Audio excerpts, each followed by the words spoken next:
hanyuma twagomba turabe amagambo y'Imana.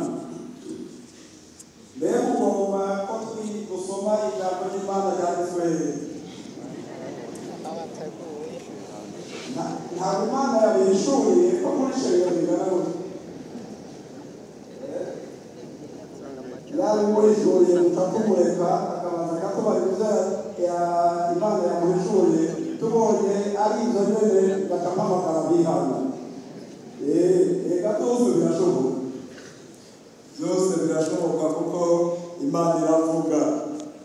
Dusome ijambo ry'Imana duhereye ku mubari wa Bibiliya mu gitabo cya nyuma cyo muri Bibiliya, hanyuma duca gusubira mu butumwa ariko twahereye hari inyuma. Dusome ibyahishuriwe Yohana igice cya 2. Turasoma duhereyeho avuga ngo ikete ryandikiwe abandi mufite Bibiliya ya kera bavuga ngo ikete cyandikiwe ishengero ryo muri Efeso. Niyo duhera andikira umumarayika w'ishengero ryo muri Efeso uti: ufashe inyenyeri 7 mu kuboko kw'iburyo akagendera hagati y'ibiterekwa kw'amatara 7 by'izahabu aravuga ibi: ndazi ibikorwa byawe n'uburuhe bwawe no kwihangana, kandi yuko udashobora kwirengagiza ababi, ariko wagenzuye abiyita intumwa kandi atari zo, usanga abanyabinyoma, kandi ugira ukwihangana wirengagije ibyo ugirirwa ku bw'izina ryanje ntiwacika intege. Abandi byanditswe ngo ntiwacogora muri ya Bibiliya tumaranye iminsi. Ariko mvise icyo mvugayako, mvise icyo ndakugayako, nuko waretse urukundo rwawe rwa mbere. Nuko niwibuke aho wavuye ukagwa wihane ukora ibikorwa nk'ibya mbere. Nutagira utyo nzoza kuri wowe nguhe iterekwa ku itara cawe ahantu haco kiretse wihane. Ariko icyo ufise nuko wanga ibikorwa by'abamarayika, ibyo nanjye nanga. Uri n'ugutwi niyumve icyo mwene abwira amashengero. Unesha nzomuha kurya kujyanye ku giti cy'ubugingo kiri muri paradiso y'Imana. Nagomba tutarasoma ahandi tubanza tuyage gatoyi kuri iri shengero kugira ngo bidufashe aho tugiye gusoma mu butumwa bwa Matayo. Iri shengero ry'ahandi muri Efeso, Yesu aravuga uyafise inyenyeri 7 mu kuboko ni Yesu. Hariya mu gice cya mbere cy'ibyahishuriwe Yohana nagomba kugira ngo umenye izo nyenyeri n'izo biterekwa kw'amatara. Usome igice cya mbere cy'ibyahishuriwe Yohana 1:19 na 20. Dusome urabe. Nuko wandike ibyo ubonye, ibiriho n'ibizoba hanyuma y'ibyo. Ibanga ry'inyenyeri 7 izumbonanye mu kuboko kw'iburyo nibyo biterekwa kw'amatara by'izahabu. Inyenyeri 7 nizo bamarayika b'ayo mashengero 7. Ibiterekwa kw'amatara 7 nizo mashengero 7. Ibyo nibyo hajya twasomye hano. Twagomba rero tubanze tuvugane kuri iri shengero ryo muri Efeso. Ryari rifise akaranga gakomeye k'ishengero, ngo ryari rifise hariya ibikorwa, ryari rifise no kwihangana, kandi ntiryashobora kwirengagiza ababi, kandi ryari rifise ingabire ikomeye yo kugenzura abantu biyita intumwa z'Imana kandi atari zo. Icyo cyari ikintu cyayitandukanya n'ayandi mashengero. Kumenya umuntu ko ari umukozi w'Imana cyangwa ko atari we byaragaragara mu ishengero ryo muri Efeso. Ushitseho ukavuga ibyo ugomba, baramenya ati vuga ugende, ariko nturiwe urakumenya. Kandi ntiyirengagiza ababi, umubi cyangwa umukozi bibi, umuntu ahumanye yanduye ntiryamwemera.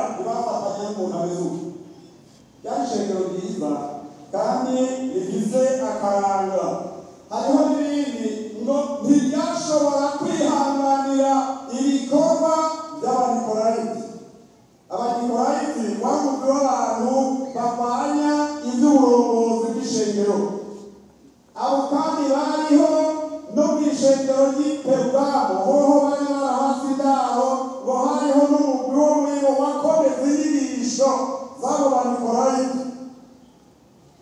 Aha rero nagomba ishengero ryo ku Ntahangwa uyu munsi dukoraniye ngaha, aho hari ishengero ryo muri Efeso twishireho.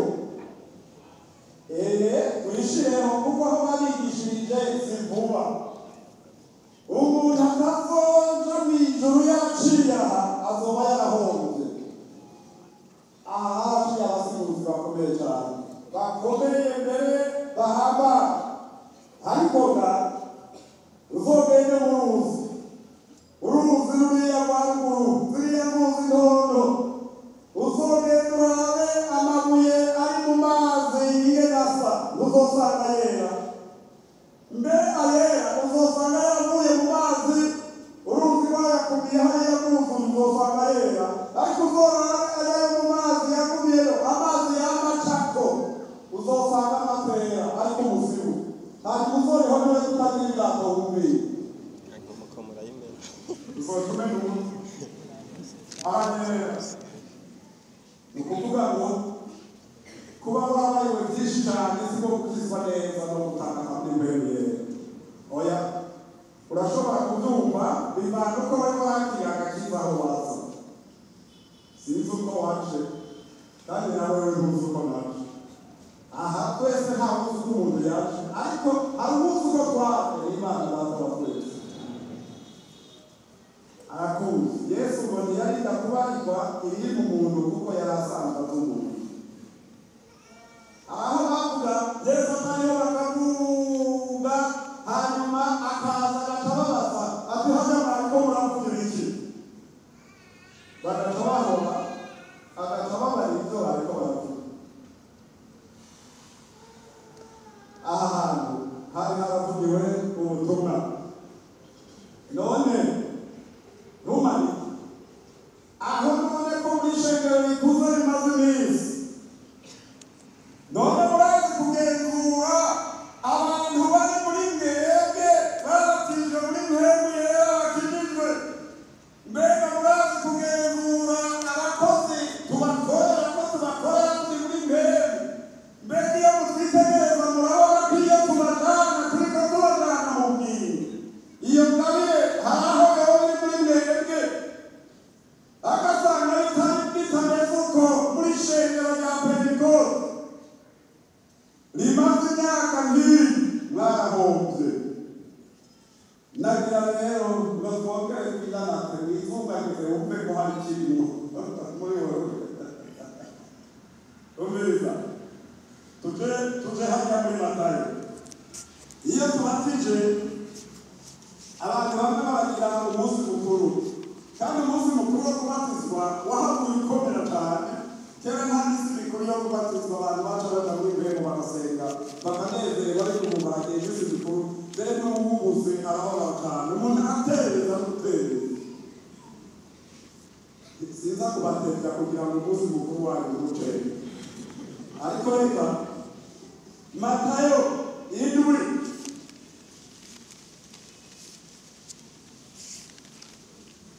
umurongo wa 15. Bamwe bafise ingabire zo kurobanura ibidahwana z'ubwenge zo kumenya, baca bafasha kuraba ibyanditswe muri aya magambo baranditse kuvuga. Hano tugomba kuvuga ku giti, nta muntu tugomba kuvuga ku munsi. Twavuze ku ishengero ryo muri Efeso ngo ridufashe, ariko aha tugomba kwivugira ku giti. Hariya havuga ngo 7:15, mwirinde abigira bavugishwa n'Imana, baza aho muri bambaye nk'intama, ariko imbere ari intama. Niko mvuge nawe ushije nagomba numve ko Bibiliya yanyu yanditse nk'uko iwanyu yanditse. Reka nsubiremo. Havuga ngo mwirinde abigira bavugishwa n'Imana, baza kuri mwebwe bambaye nk'intama, ariko imbere ari amabingira y'inkazi. Muzobamenyera ku byo bama. Mbega hari uwo kwamura inzabibu ku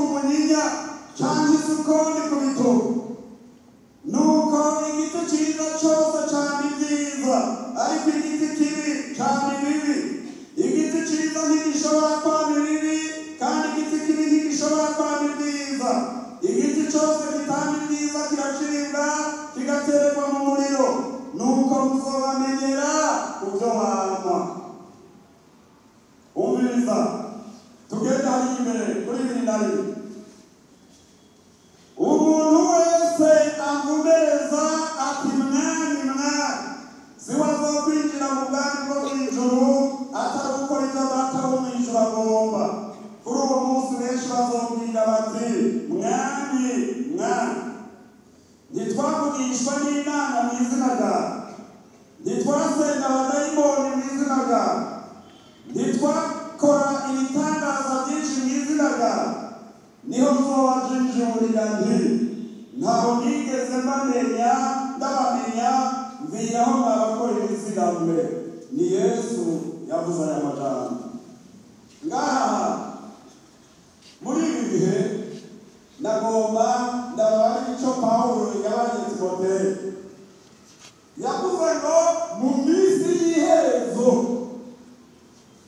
abantu bazota ibyizerwa. Ni ukuvuga ibyo bari barizeye bazoshibura babivemo, bashire imitima yabo ku nyigisho zizimiza z'abadayimoni. Ni mu minsi y'iherezo, kandi iminsi y'iherezo tuza turi muri yo gahagaze ugasanga warabibonye. Ubu uragomba uhera aho uherereye wowe nyine ubwawe. Nawe uzaba utinya kera ubu uritinya, sinzi uwabikurekuriye. Umutima wawe warabikurekuriye ariko kera warabitinya, ariko ubu uritinya. Kubera iki? Bibiliya ibesha mu minsi y'iherezo abantu bazobivamo babititura. Kubera iki? Uko binjiye niko kuzotuma batitura.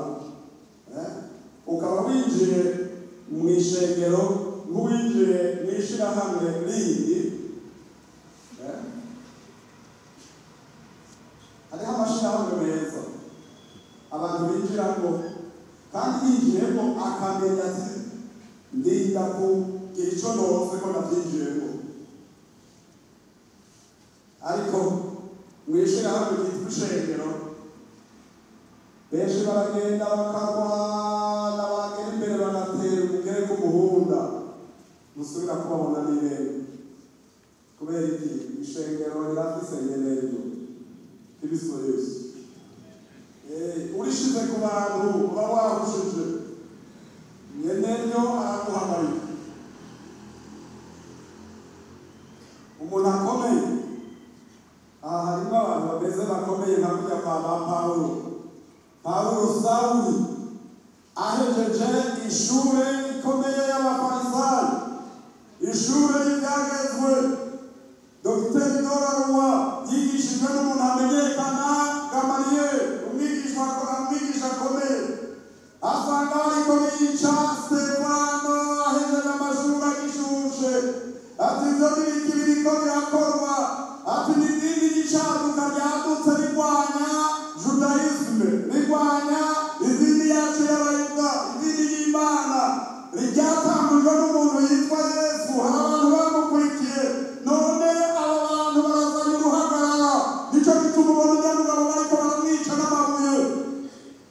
Ati none ivyo birabatera ubwoba ngo impuzu aho bazikoranirije abamutera amabuye acahamara impande yazo barabishima. Acavuga ati mwaratamu mubanze mureke ivyo ntibibatera ubwoba. Nimwumve ivyete gusa jewe, mwumve ivyete, mwumve ivyete bakorera ku kazi. Mu vyo twize mu vyagezwe vya Mose no mu nyigisho z'Igifarisayo hari ivyo twize bikomeye. N'ivyete mubishireko umuhuri w'Abayuda, mushireko umuhuri wa Kayisari, mushireko ivyo mumpe n'abagendanyi. Aba bantu bose bari muri iyi dini nzobazana bose bari mu ngoyi, kandi abatari bake bazopfa bazimanane kugira ngo idini ryacu ry'Ikiyahudi ryiganze kw'isi ryo dini ry'Imana. Baramushirako imihuri, barashira amafarasi ngahe, abagendanyi ngaho. Ati muri Yerusalemu byakwiye tugomba tuje i Siriya, i Damasiko, hariya niyo tuja. Nta n'umwe asigarayo, turabazana kw'ifarasi aragenda. Kiti murabona ifarasi, muhano mu ifarasi n'ahahera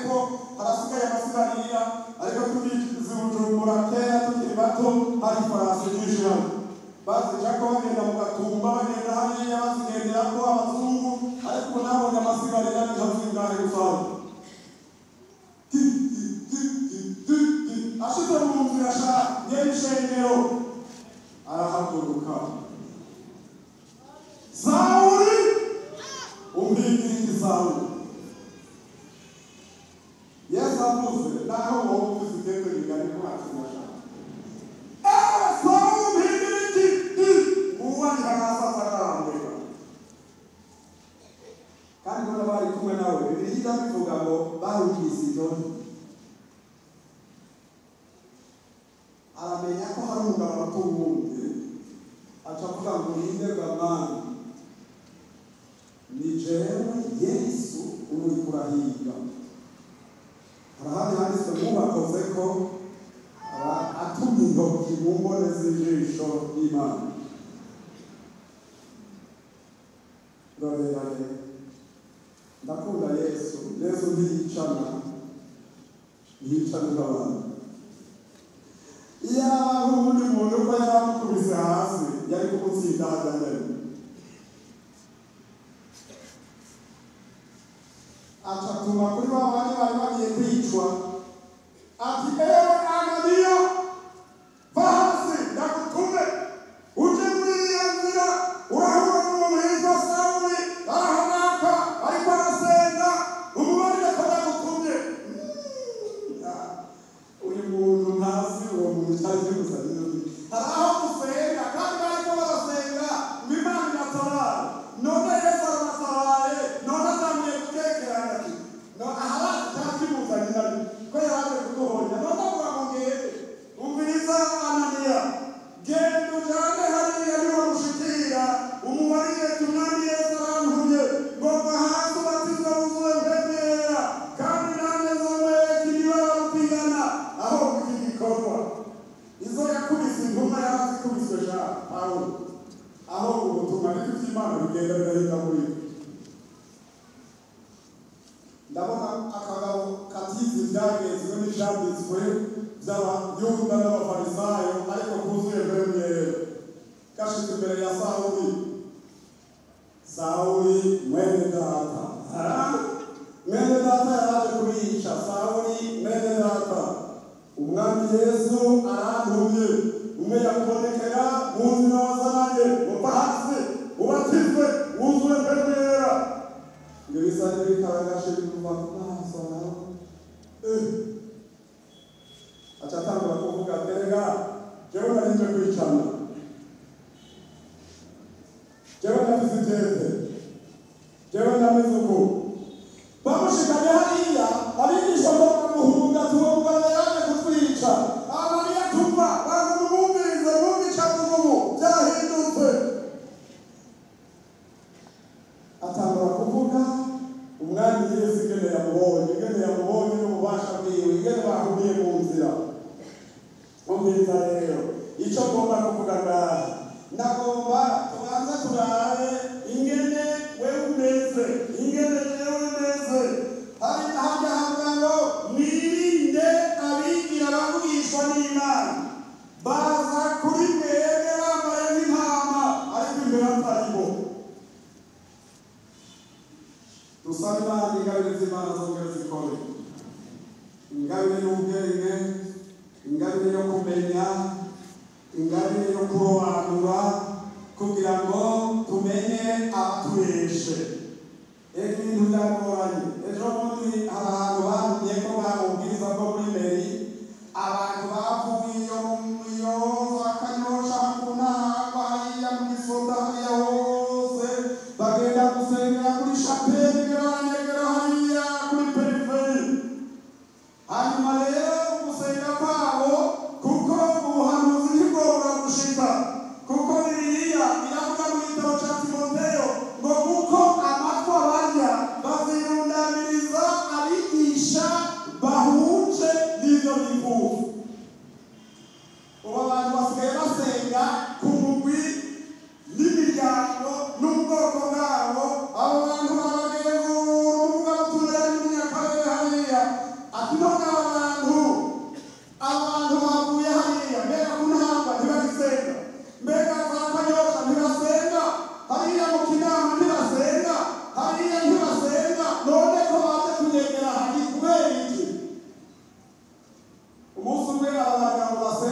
nanjye mfashe natuma uyu munsi ndabareka basenga ariko ndaha nze kumviriza ingene bavugishwa mu ijoro ko basenga no mu ijoro acaca mu nzu y'urusengero baryama aza yumva umwami yiyambere rero avuga ibikavuma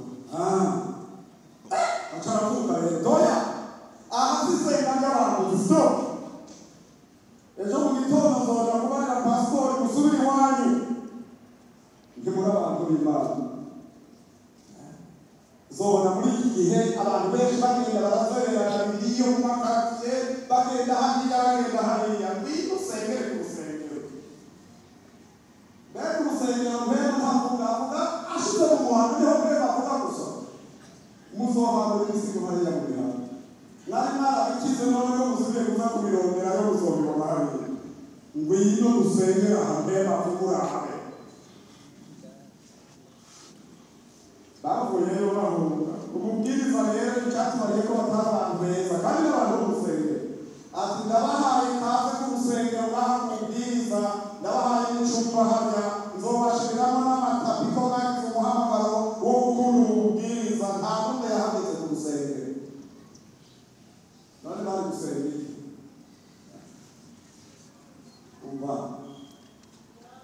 umviriza ndani baza kuri mwebwe bambaye n'intama ariko ko bari siko bari hano imbere gatanu utagira impemu y'ubwenge n'impemu yo kumenya n'impemu yo kurobanura ndakwifurije kuraba ibikorwa byabo ibyo byo ntibizokunanira kuraba umviriza muri iyi minsi hari ahantu habaye ikintu kibi abakozi b'Imana habaye ngaha nguku kwa pasiteri Lombardi reka ndamuvuge niwe iratagira ibyaha byinshi ngaha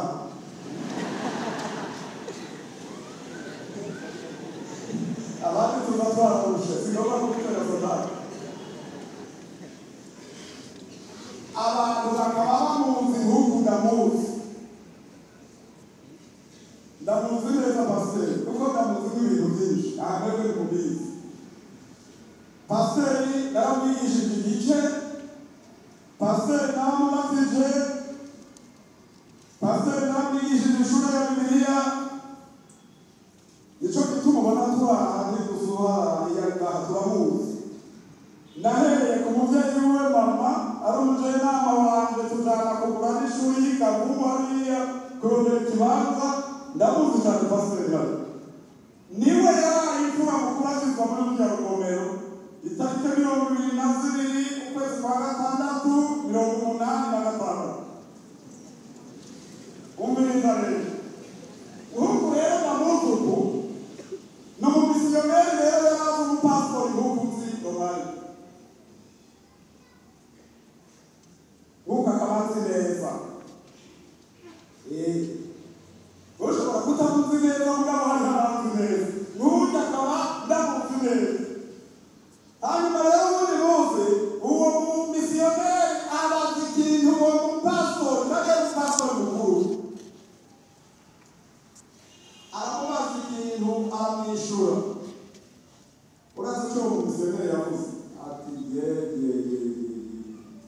ati mbega na wewe muri iyi minsi usigaye umeze uko aca mucira umugambi w'ibiti twasomye ngaho avuga ngo hari igiti kiba mu mugangwa ngo gifise amahwa kikama ibintu birura niwo mugani yaciye ngo hanyuma rero ivyo bintu birya yopfa ngo hanyuma rero ico giti ngo kikaba gifise amahwa ngo uyu munsi niko nakubonye wa mupasitori niba we umeze uko abantu bose bamukikije ngo basigaye bameze nk'icyo giti none mu Burundi ico giti bacita iki bamwe baravuga mu Cyongereza abandi baravuga mu Gifaransa teka barira mu rurimi rw'iwanyu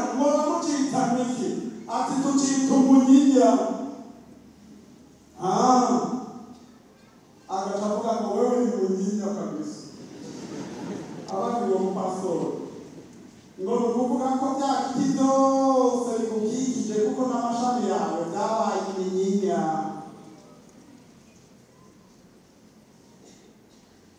Erega abandi bose twahindutse iminyinya, erega si imigani, twahindutse iminyinya twese. Kibaye umunyinya n'amashami aba iminyinya n'ibyo cyane n'iminyinya byose n'iminyinya. Umeza ntabwo ushobora kwamura imicungwe y'imyembe ku munyinya. Igiti cyiza cyama ibibi, siko? Igiti cyiza cyama ibibi, cyama iki? Cyiza. Amen. Turi igiti cyiza, ngo twame byiza rero, ngo turababwira ko abantu birenga byarafashe baza kuzana abantu kuri Yesu utashikaye kwibarabara ku ntahangwa nturakizwa ni kwere, ariko wewe wabazanye urakijwe se? Ibyo bakubona ko n'ubwira reka bakompemo ubwira cyangwa umuntu wawe. Erega aho babasigiye amavuta bavuga ngo biyo tuje mu ijuru, tuje mu ijuru, kuja mu ijuru ntamabara bivuga nazo, naho tuja mu ijuru tutihana. Bakozi b'Imana mugomba ko tubarira abantu ngo tubumwe bazoje mu ijuru, twebwe dusigare ino. Niwo munezero wacu.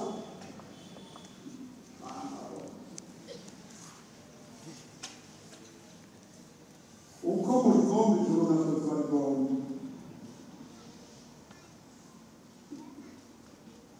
Ariko maze gushika ngaha abona turahorera.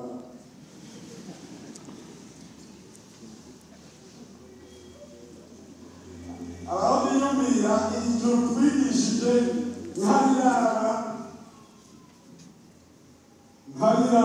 ijuru twavuze twarikwegeye. Araho umuntu asigaye avuga ati Mana ndagusanze basi aka gatwe kanjye kavo n'ukuri hoba wundi wawe usigara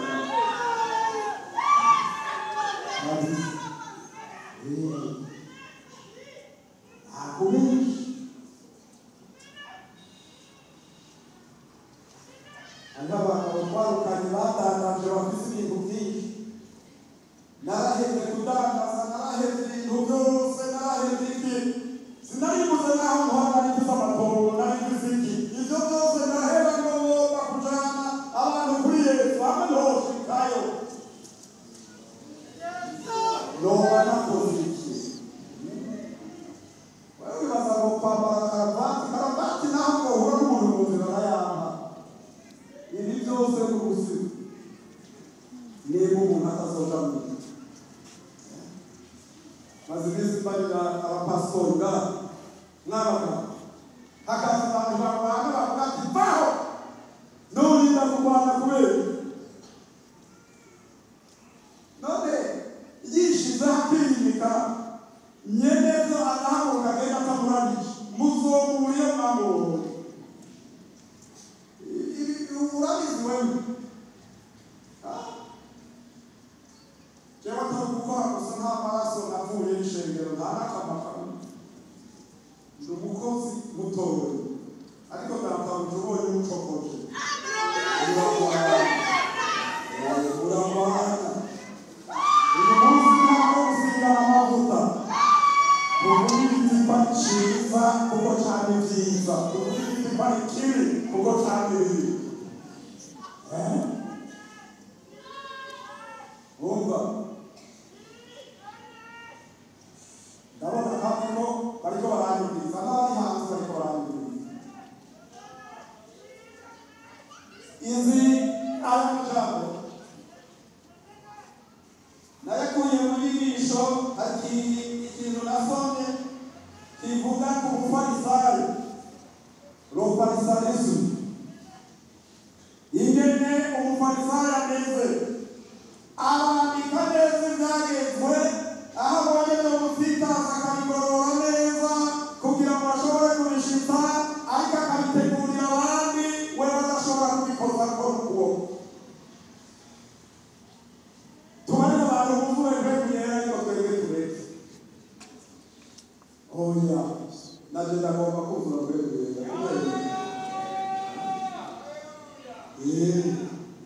niko Matayo 12. Matayo 12 dusome ku murongo wa 33. Hano nimube muvuga igiti ko ari cyiza n'ibyo cyane ko ari byiza cyane muba muvuga ko igiti ari kibi n'ibyo cyane ko ari bibi kuko igiti kimenyekanira ku byo cyane. Mwana w'inzoka mwe mushobora mute kuvuga ibyiza muri babi ibibogaboga mu mitima n'iby'akamaro kavuga umunyangeso nziza akura ibyiza mu itunga ryiwe ryiza umunyangeshoni akura ibibi mu itunga ryiwe ribi kandi ndababwira yuko ijambo ryose risubizwa n'intero abantu bavuga bazoribazwa ku munsi w'imanza. Amajambo yawe niyo azotuma utsinda kandi amajambo yawe niyo azotuma utsindwa. Amen. Ntabwo umaze gutsindisha atari wowe nyine ubwawe.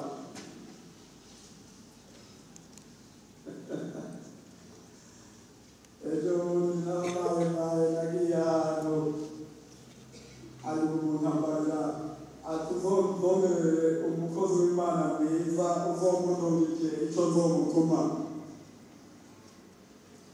Ndamurungika naragize isoni. Yambariye ngo iyo ukure nakugira ubundi ukavuga ko utawufise basi ntacyo nungutse ahubwo usubira inyuma inshuro nyinshi. Ndamusabe naramubonye ariko ntazogaruka uzomwiguririza.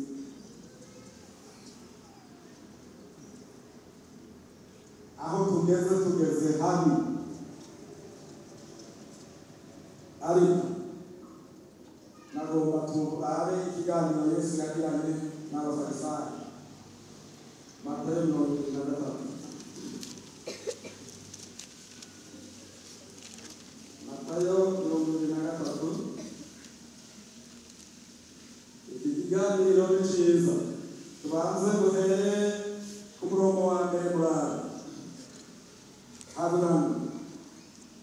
Maze Yesu abona ishengero n'abigishwa biwe ati abanyabwenge b'ibyanditswe n'abafarisayo bicaye ku ntebe ya Mose.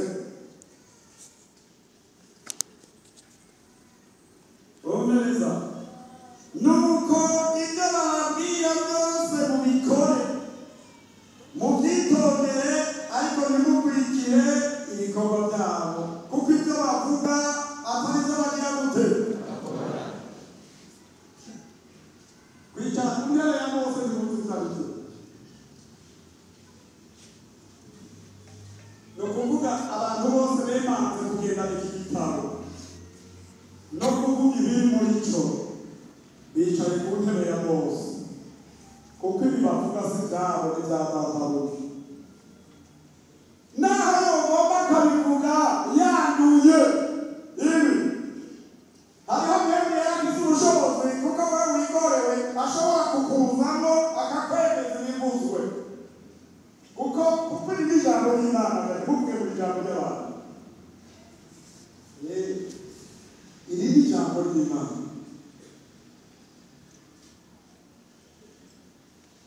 Ubona umuntu ntahuye na bike. Jewe narazamuye umuvugabutumwa n'umuvugabutumwa njagenda kumushikiriza pasitori ngaha yari yantumye kwigisha ahantu kugisha amaterano. Hanyuma rero umuvugabutumwa w'abo bantu baravugabutumwa babiri. Jewe ndavuga ubutumwa sinari bwahere umushatsi sinari bwafatwe mu maguru narashobora no gusimbagarira ngaho. Hanyuma rero umupastori w'umuvugabutumwa arahaguruka aratukana. Yega nkawe Satani atinya aratukana kandi kamere ntugire ngo yari yakoze ibyaha ariko yari yagowe umunyabyaha. Umuvugabutumwa ndabona arahagurutse aza kunama bamubaza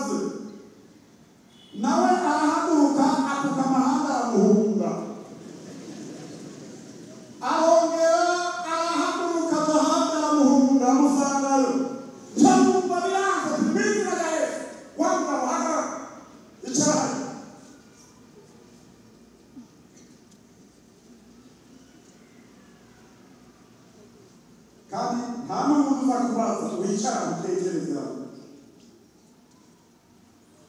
wa mumama nawe atarahemuka ati kandi rero aho bamhereye ndabivuga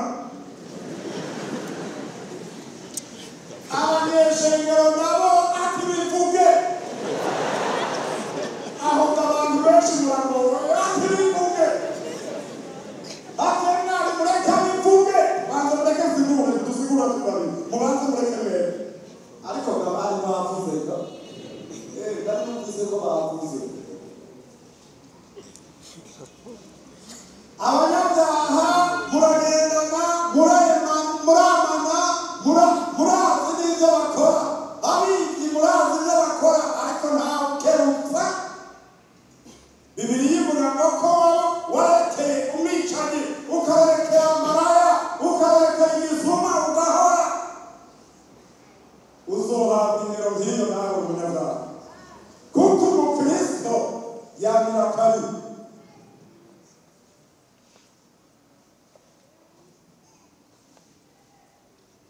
bagabo twicaye ku ntebe ya Mose aho bose ndabona bicaye ku ntebe ya Mose vuga bazotumva mbere yazovuga ariko natwebwe twihane neza ntituri ndongozi zihumye oya tugire ubugingo harageze guhora hagira icyo akora kuko abantu bitiranije iby'Imana n'iby'isi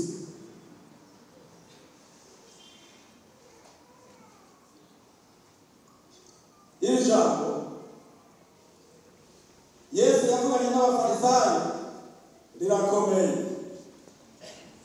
kuko hajya havuga kuri gatatu ngo nuko ibyo bababwira mubikore mubyitonde ariko ntimukurikire ibikorwa byabo kuko ibyo bavuga atari byo bakora abafarisayo bari bafite akantu bambara ngaha mu ruhanga karimo ibyagezweho by'Imana ngo nubwo bari mu busheke bw'impuzu zabo ngo bakamugwiza bakabagara muhamubona abajya bambara impuzu z'abanyedini muhano zibona nino bariko bazambara bageze abafarisayo impuzu z'idini ryabo ntihagire uza kuvuga ngo bariya b'abanyamadini ngo n'abafarisayo oya niko babigishije na twebwe iyo rero Peterusi abitangaza ko twambara tuba tugagaye niba bitunaniye tutagagaye hari akantu iyo nambaye umusarabwe ngenda burya ntawe ubaki ngomanya bwawe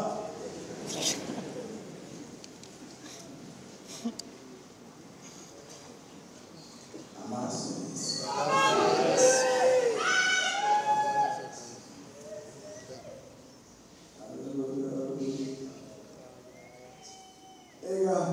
ega haturagowe ejo bundi nabo bariyetse ni musenge ubundi yaranyandikiye reka niho batubarira ngo dusenge ati bwa bundi wowe warezwe ko bazogutera oya bijya n'ibisanzwe nta gitangaza kirimo ati ibirutsinzwe n'uko ishengero rya Kristo ryoguma hamwe kuko umuntu afite imigabo yo gusanzaza ishengero ringana nk'iri Kristo ntazomwihanganira n'ukuri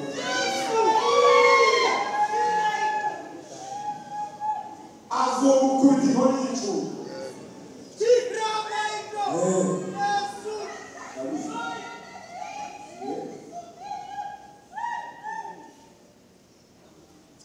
kuko twebwe turi abakozi bato bato turi imbere y'Imana Kristo natadutabara cyangwa batabara ishengero tuzoba twakoreye umupaniro ni ukuri ubundi muririmbyi ati ndumva imirindi yo gutabara niba Kristo atambarira ishengero ryiwe yabuze amaraso yobatariho gasanga ariho urorere rwihangane uzoza itangazo ariko ndabifuriza umuntu wese yasubiye inyuma mu mutima kwihana kugira ngo ntazogire ibyaha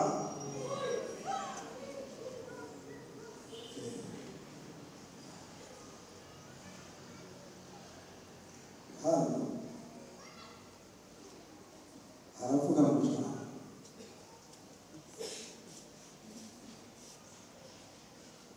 kuri 23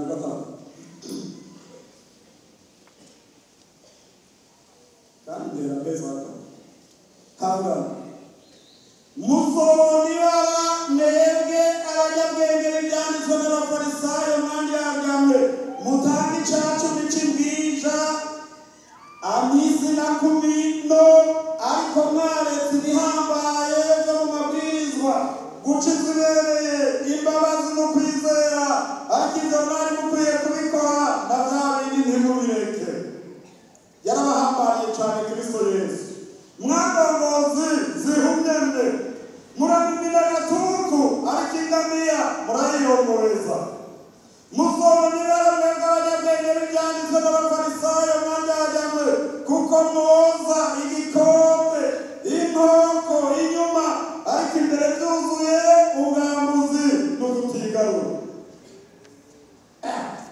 yarabahambariye Yesu nawe yavuga amajambo akomeye reka ndayareke neza ngaho kuko jewe sindi Yesu ubukozi gusa asanzwe umbereza